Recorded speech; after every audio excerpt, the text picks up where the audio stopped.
Welcome back to my brand new series covering my 4th attempt trying to reach Greenland.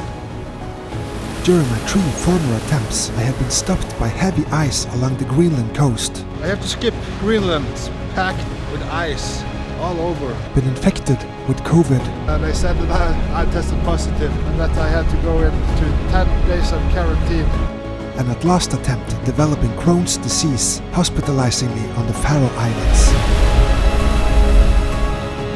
I firmly believe trying enough times will get you where you want at some point. The 24th of June, I decided to try my 4th attempt.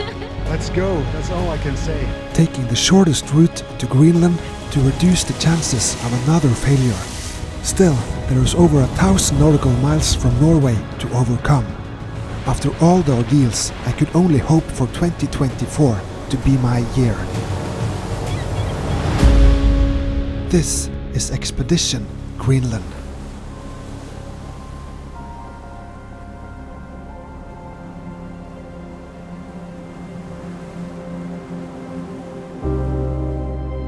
It was a fine, quiet morning in Husavik. Eventually, the village woke up, starting its usual everyday business. On board Tessie, things were a little different. It was the day of departure, and things got prepared for a long, dangerous journey. Food stocks and water supplies was topped up to last at least 14 days. Alright, so the day is here. Welcome back to another video. And I am standing with Tessie and we are ready to depart for Greenland from Husavik, in beautiful Husavik. So I've been staying here for many days now with whale watching and met a lot of beautiful people and ate a lot of good food.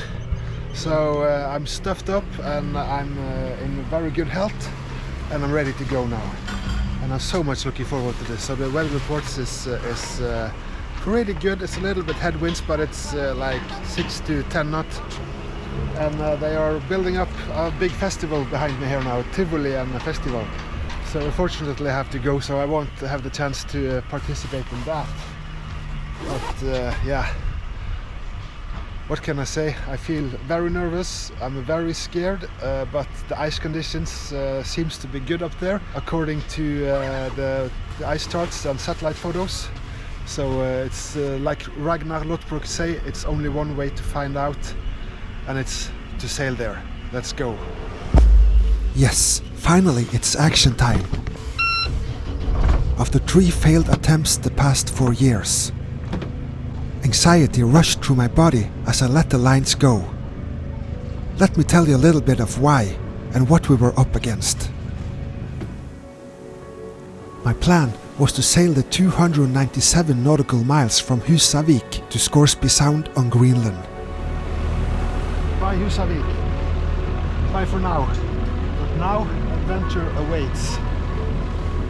I planned to use 2 full days on the journey. Seems pretty straightforward, but there is a couple of obstacles along the way. Ocean ice and lack of sleep, as I'm sailing alone without the luxury of an extra lookout. Not even Tiger. Tiger is good. I would frequently have to spend time under deck to rest and keep warm for short periods at a time.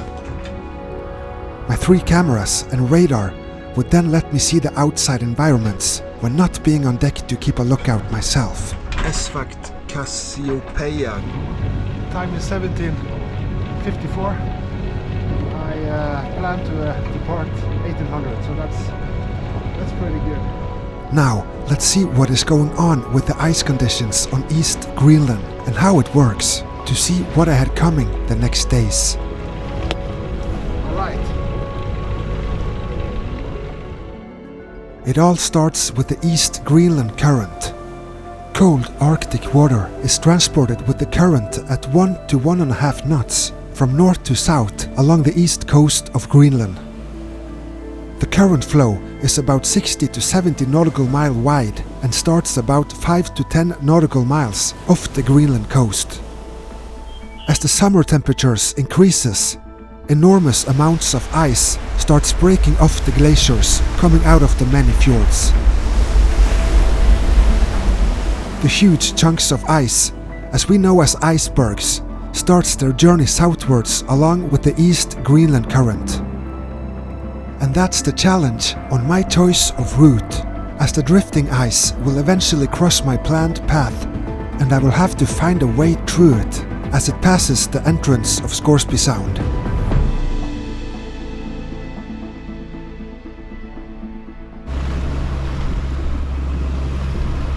Alright, so I'm well on my way. Well, 2 nautical miles from Husavik, and that leaves us 298 miles to go. But everything is good. Tessie is packed with diesel and food, water, camera gear, and the best clothing to keep me dry and warm. And winds are about 7 knots against us, so it's a little bit bumpy. And yeah, but we'll see how it's gonna turn out when we get more offshore. So I am excited. It's you don't know what you're heading into here. That's the definition of adventure, I guess, when you don't know exactly what's expecting you, but you just have to take step by step.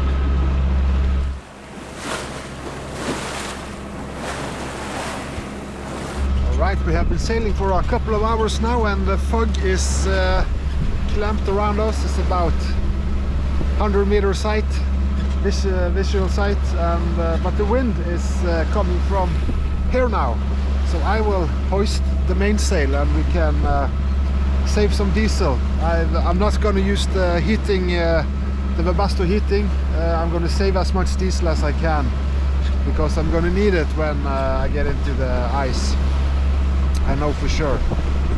So now I talked to Philip, my new friend that is already inside the Scoresby Sound, and he can tell me that Itokortomet, the little village, it's packed with ice, so it was impossible for him to anchor there.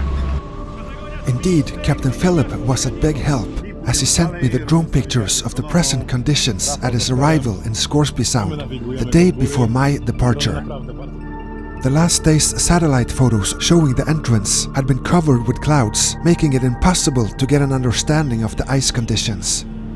But looking at Philip's photos, I have to say the conditions occurred to be, well, let's say sleepless and kind of worrying.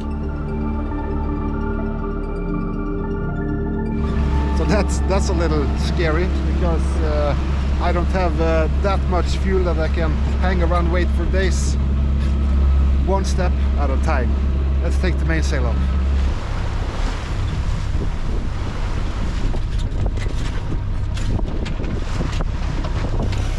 Winds were expected to be shifting, but sufficient enough to get me well on my way northwards. I started out with full sails.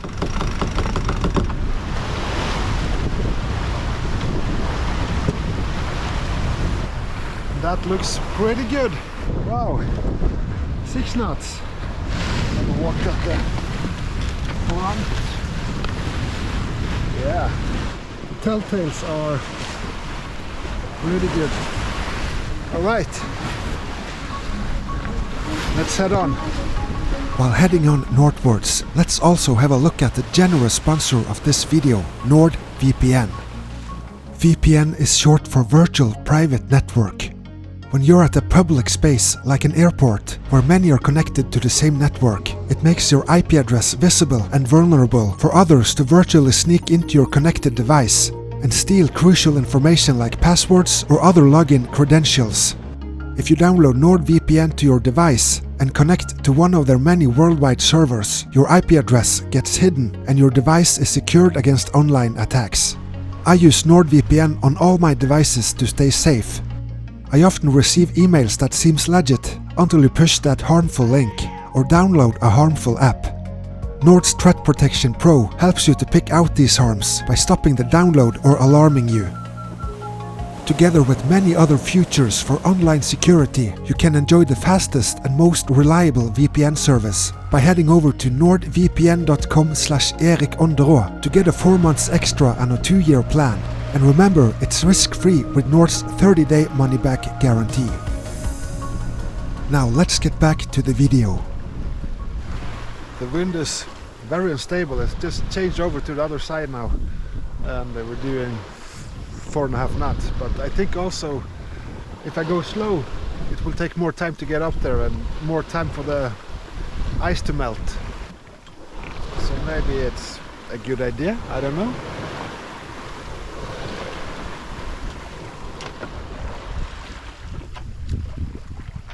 Time is 23:12 and I'm passing the island of Grimsey now. In 2022 I sailed from Grimsey to Raufarhofen over there. And that also means that I'm crossing my own line now, but I'm going northwards into what is for me very unknown waters this time. It's about time I do that now.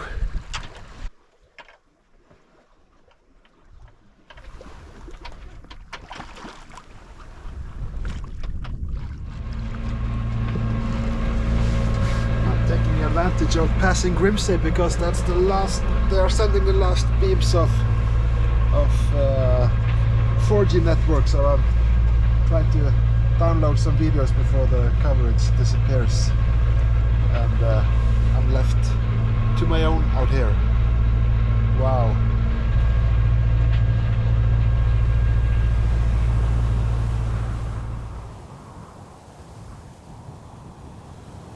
Through the night it was hard to get some sleep, as I always felt an iceberg closing in, even though they were hundreds of miles away.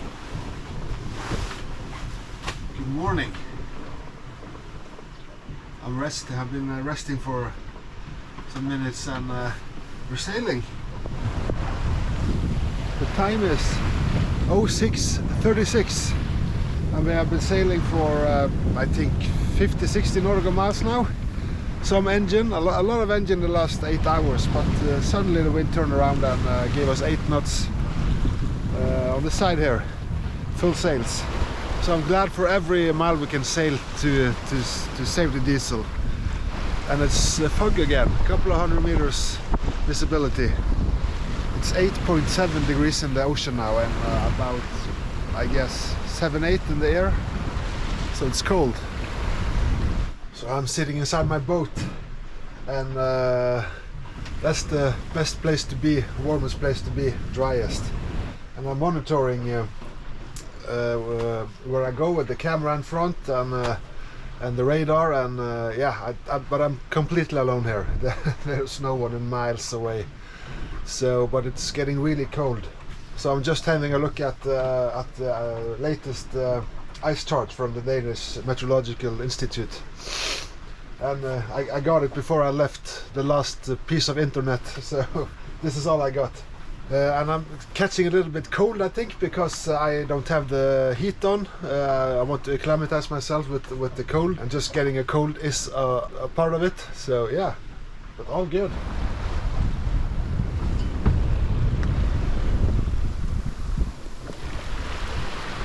As the hours went by, I spent all my time trying to keep warm and to keep a lookout for what was out there in the fog. So I have this little constant anxiety in me. I'm always looking out for growlers or icebergs or whatever, but I know they are very far away according to the weather report. So it's hard to relax. Another 24 hours I think before I really need to start looking for them. Good and hot. I refuse to start the heater. It will save the diesel.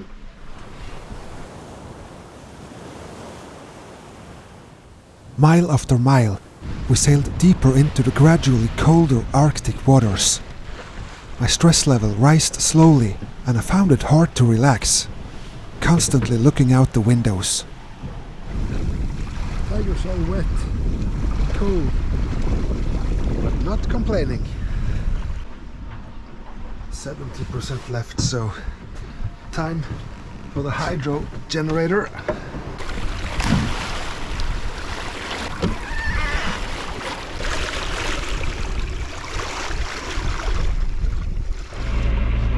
passing a fishing boat there, pretty close, but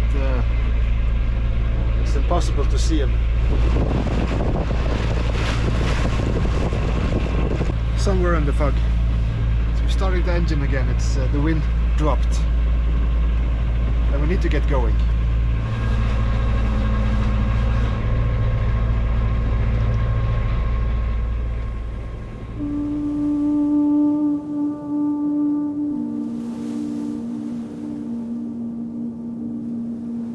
I had been awake since departure for 36 hours straight. Fatigue was a fact, starting to give me doubtful thoughts about dense, huge layers of growlers ahead in the fog, ready to entangle me without any possibility of escaping, and being way outside any reach of rescue. But I had to keep going and stop listening to my thoughts. Sea temperature dropped at an even rate, telling me that something had to occur within the next hours. This is Arctic environment. Sea temperature is down to 5 degrees now, so it's really cold and moist in the air. It's constantly wet on deck, and everything is wet and moist. And I've sailed to 200 miles now, and 137 has been by engine, so I have to fill up my tank and see how much diesel I used. So that's my first concern. And my second concern is that I don't know anything about the ice yet, and my third concern is that it's going to be everything from 10 to 15 knots of wind when I get there, and it's going to be in the middle of the night, but it's not that dark in night there. It's pretty light. It's not too bad, so I think it's doable as long as it's clear sight. But if it's not clear sight, because it's a lot of fog here, every day is a lot of fog, many hours of fog.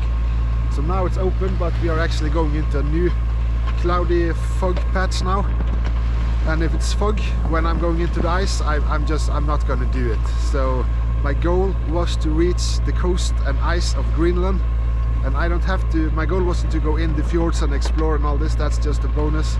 But if I can get up to the ice, see it, and see the coast, I will be happy to turn around and call it a day.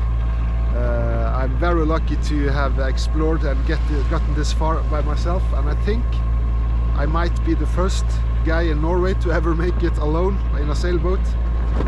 Correct me if I'm wrong, but that's pretty cool. So yeah, it's still 90 miles to go. Exciting, very exciting. With the decreasing temperatures, I had a strong sense something had to come soon.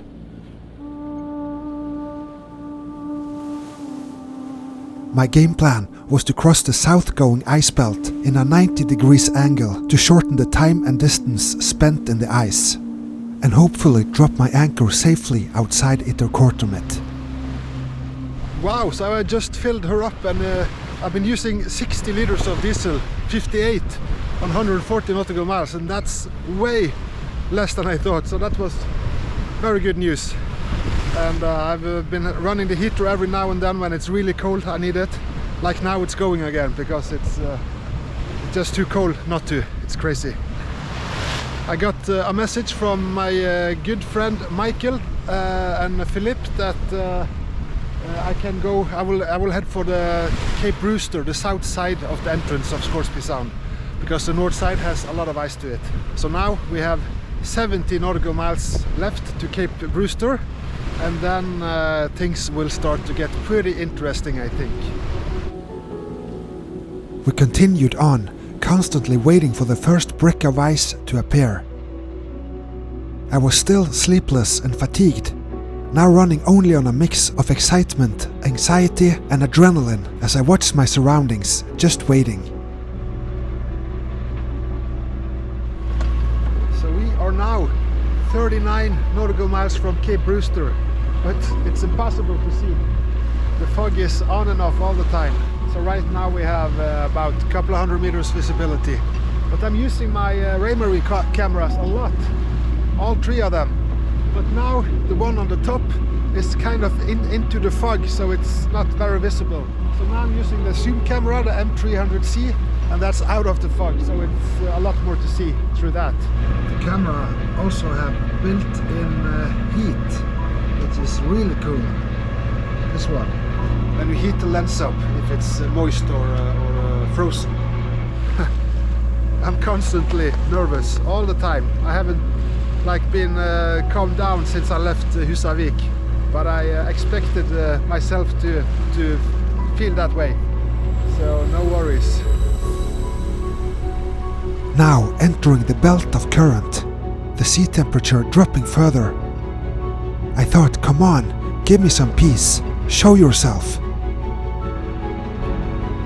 And there, out of nowhere,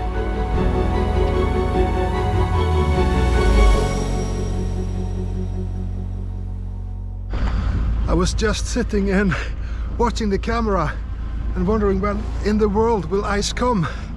And look at that, my first encounter. Damn it. And it's thick fog now, of course, so I really need to be careful. So there is some more in the horizon there coming. Oh, my heart went out of the chest. I have never seen ice in the ocean before. Wow. Okay, so now we're heading this way. I need to breathe. Etokortomit is this way. And I just have to take it really slow, I guess. Wow. I just had to back up and have a closer look at it. I know it's ridiculous, but I just have to really shoot the first little fleek of ice that Tessie has gotten close to in both my life and Tessie's life. So this is nothing compared to what is coming, I know. So we need to just take it really slow now, and it's kind of relieving because now I know that it starts here and I can start focusing. It's very tiring to not see ice and just watch hour after hour when time it will come, and it never comes, and suddenly it comes. Then you kind of can relax and accept that, okay, now it starts. Here's the next one. So I really wonder what's on our course line, if we are heading into something we shouldn't head into, or if you are on a good way. I don't know. It's impossible to tell when it's so foggy like this. But I could spot that on maybe 150 meters this distance, so I think that's a good thing. So I can spot them well in advance to take action. It's going to be a long night. Time is 1940, and it's going to be like this the next 10 hours, I guess. Since it's so still, the radar seemed to pick up. It's one big one over here now. It pops up on the radar. Look at this.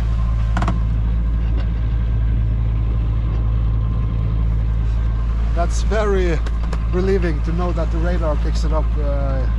If it had been waves and wind now, that would be another thing, I guess. This is so exciting. Look what the radar is picking up now. A big echo here now. That is a big one. 1 nautical mile away, and I have the alarm on, so when it enters the zone, the alarm goes off. 10 minutes. Look at that echo. You can see it in the shadow there. That's a big one.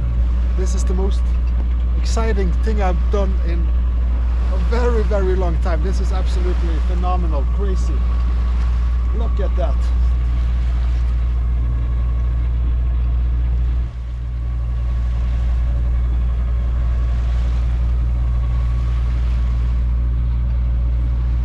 There's another echo, but he's far away. And that's a big one too. Wow. 1 nautical miles away. So we're out here. Time is 2200, and I think the temperature of the sea, 3.4 degrees, is the same as air temp. And the sun is not heating anymore, so it's really moist. So the cameras up there is just fogged up.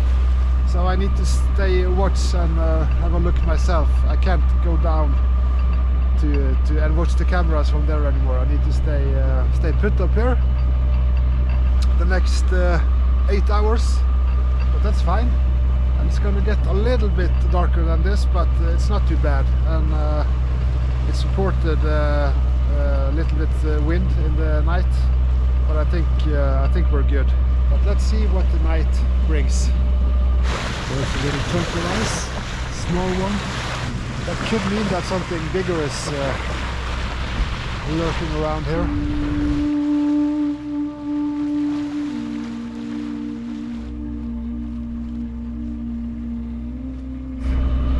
Ice there, you can see on the radar. That's just keeping me focused because I'm getting tired. If there's nothing to watch, you're getting tired, you know. One thing would be to experience this from a big, safe, fully crewed expedition yacht. But to experience this completely alone, for the first time in your life, on board a small, fragile plastic boat, has another punch to it. This is the first time ever that I'm sailing in between growlers and burgee bits, on one of the most remote places on the planet, far away from any possibilities of being rescued. If you gotta go, you gotta go.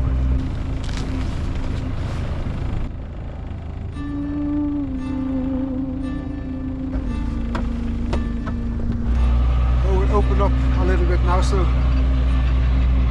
I think I'm free to get some heat on my hands. It's really cold. And it's not so moist anymore, so the cameras are up and go again.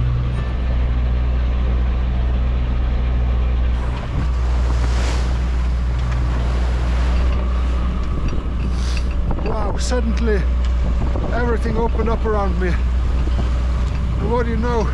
I can see Cape Brewster, the South Cape on the entrance of Scoresby Sound. And everything is good. It feels unreal, and I almost want to cry that I'm here after so many attempts and so many failures. And I'm here. And I can even see it land on radar. I had to see that to believe it, that is actually real. Oh, I just have to enjoy this moment by myself a little bit. God damn.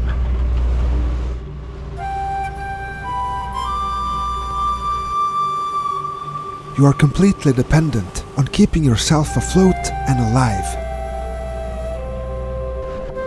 This is the way. This for sure is the way to spend your days, enjoying the true existence of being alive.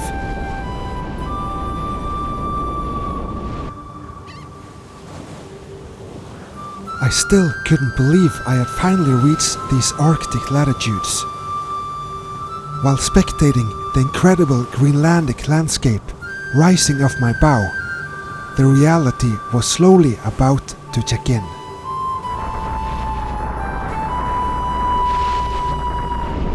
It's growlers everywhere. And, the grey ones, blue ones, are tough to see.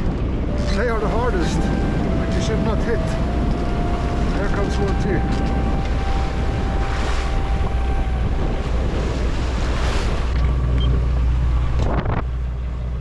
The ocean temperature had now almost reached its freezing point.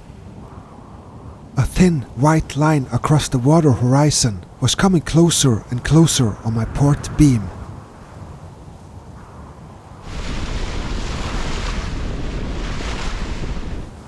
I kept my course steady towards the anchorage outside Itokortumit, now only 8 nautical miles away. And from here, things were starting to get complicated. The current is going this way because look at the ice rigs here coming closer and closer to me, although the wind is going that way. So it seems like Yeah, the current is driving the ice outside against the ocean. Whoops. It's drifting towards where I'm going to anchor. That could be challenging. Closer to the coast, the wind disappeared. The last miles was to be done by engine. So the anchorage is 3 miles over there. But I have to get past this ice and I don't even know if the anchorage is open enough to anchor. Maybe it's just drift ice all over. Into the ice.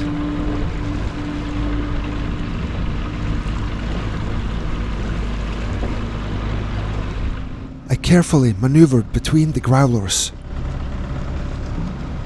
Tessie is not an icebreaker in any means.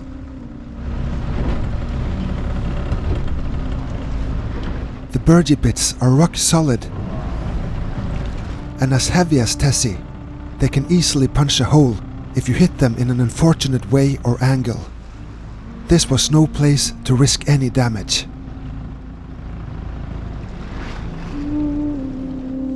I came to a complete stop to assess the situation.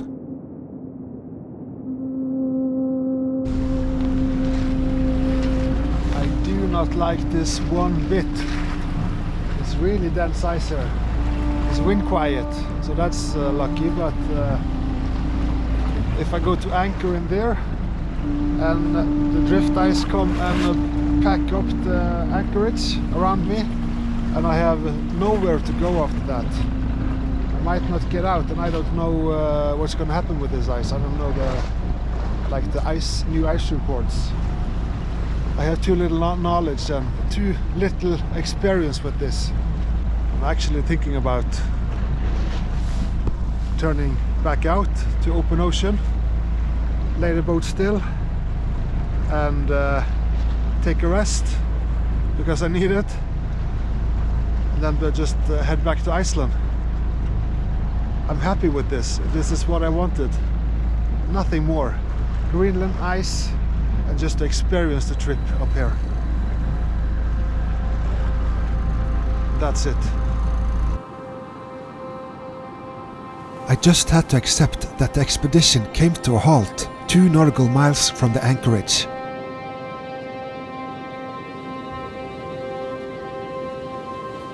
There were also other nearby anchorages that could be used while waiting for the ice to clear, but these were also covered with large amounts of growlers this day.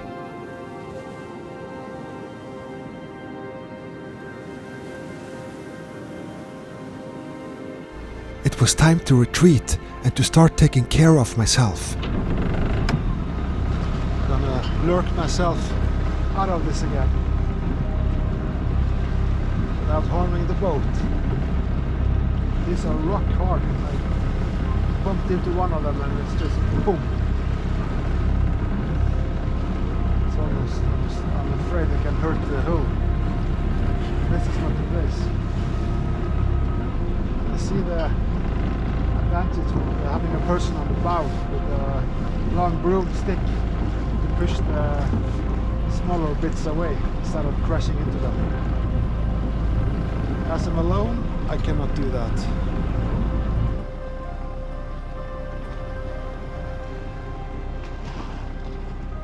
Alright, so I just got out of the ice and I found a calm place there now, open place, and I have to just calm down and think what I'm gonna do, and one option is to go through the ice and 90 nautical miles away into the fjord because it's open on the other side of the ice, and anchor and wait to see what will happen with this ice. But I don't have the food and water on board to do that and sit and wait. So the next option, which is most likely, is to be happy with reaching my goal, even though I didn't go on shore and all that. I don't care. I'm very, very, very happy with being here. It's it's almost doesn't feel real. So I'm very happy. So the option is to head back to Raufarhofen on Iceland, 270 nautical miles, and I think the weather reports is pretty good to sail down, so I don't need to use the engine that much, although I have pretty much fuel left actually, maybe enough to get all the way down to Iceland, back to Iceland, but I don't know. But I'm very tired and I just need to rest a couple of hours here now, just drift around here, close my eyes a little bit, and then we start going, heading south again. Alright, mission accomplished. And I think this is it for this video. I hope you enjoyed it and felt somewhat what I felt when I got into the ice and when I reached my goal. And yeah, see you in the next video, sailing back to Norway. On the fourth attempt we made it at last, but that doesn't mean the fun is over.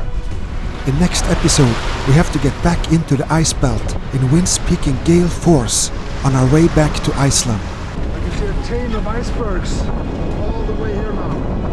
The lack of sleep was about to make me go crazy in what seemed like endless challenging conditions. I'm really cold on my hands. So hang on in next chapter 8. If you want to support my channel, you can check out my NBJS merchandise following the link in the video description. You can support me on PayPal or become my Patreon and enjoy these videos ad-free as they are all uploaded on my Patreon site. To order NBJS Burgess or NBJS lectures, please contact me on post@nbjs.no. Another great way of support is to subscribe to my YouTube channel.